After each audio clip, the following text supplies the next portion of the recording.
Holy Martyr Anastasius the Persian, January 22nd. A Persian soldier and pagan magician converts to Christianity after witnessing the power of the true cross, leading him to monasticism and a steadfast martyrdom. A heads up in the spirit of transparency. Please be advised that this content may include martyrdom, torture, physical violence, imprisonment, persecution, and execution. The holy martyr Anastasius the Persian, originally named Magundat, was born in Persia. His father served as a magus, a Zoroastrian priest-magician.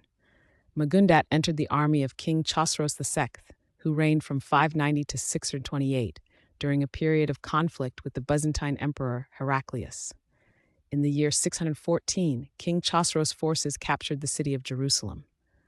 During this campaign, they carried away the precious and life-giving cross of the Lord, transferring it to Persia. The Persian soldiers and others witnessed miracles and healings that emanated from the Holy Cross. Young Magundat observed these events.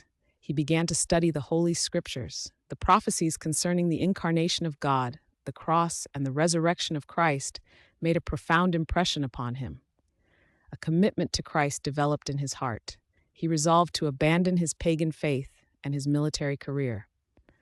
Magundat departed from the army and traveled to Chalcedon, where he learned the craft of a goldsmith.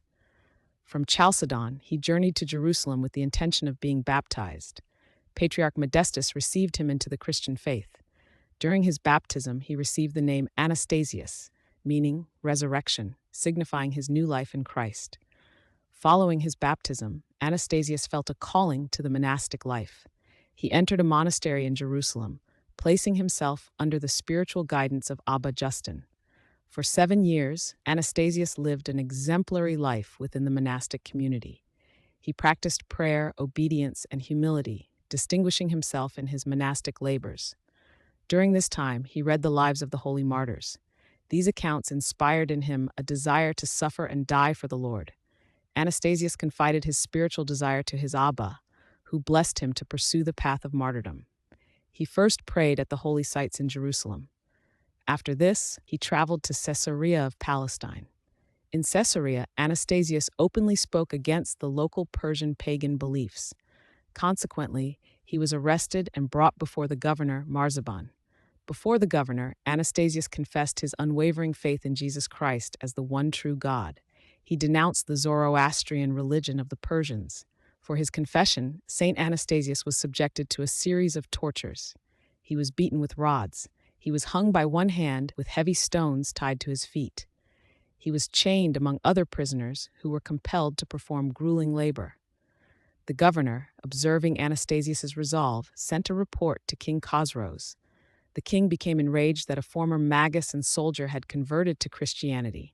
He ordered Anastasius brought to him in chains, promising him great honors and wealth if he would renounce Christ and return to Zoroastrianism. Saint Anastasius refused to renounce Christ. King Chosroes then ordered severe tortures. The saint was beaten daily. His bones were crushed with heavy clubs. He was stretched between 2 pillars. He endured each torment with prayer and thanksgiving to God. Seeing that they could not compel him to renounce his faith, his captors took Anastasius and 70 other Christian prisoners to a place near the Euphrates River. There, on January 22, 628, Saint Anastasius the Persian was strangled to death. After his martyrdom, the body of Saint Anastasius was left to be consumed by dogs, but the animals did not touch it. Local Christians later secretly buried the holy martyr. A monastery was eventually built on the site of his burial. After the conclusion of the war with Persia, his relics were translated first to Palestine and then to Constantinople. His head was later taken to Rome, where it is venerated to this day. Through his witness, Saint Anastasius demonstrated steadfastness in faith and endurance in suffering, providing an example for the faithful.